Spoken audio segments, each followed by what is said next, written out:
అండి, welcome to యాత్ర విశేషాలు.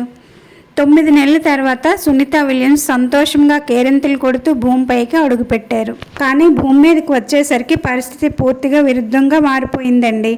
అంతరిక్షం నుంచి భూమి మీదకి ల్యాండింగ్ అయిన తర్వాత క్రూ డ్రాగన్ క్యాప్సూల్ నుంచి సునీత విలియమ్స్ బయటికి వచ్చే క్రమంలో నడవలేని పరిస్థితిలో కనిపించారు.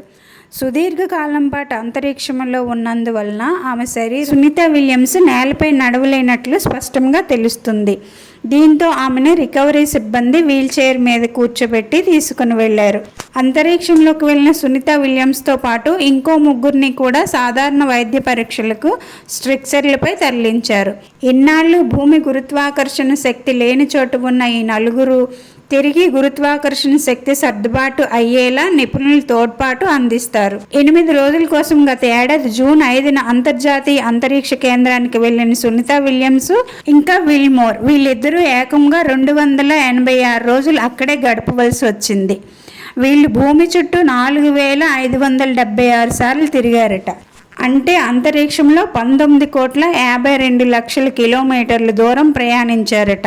ఆ సమయంలో సునీత ఇంకా విల్మోర్ కలిసి చాలా ప్రయోగాలు చేశారట. తేమలో వచ్చే వైవిధ్యాల వల్ల మొక్కలు వాటి వ్యవస్థలో ఉన్న సూక్ష్మజీవులపై ఎలాంటి ప్రభావం కనబడుతుందో పరిశోధనలు చేశారట.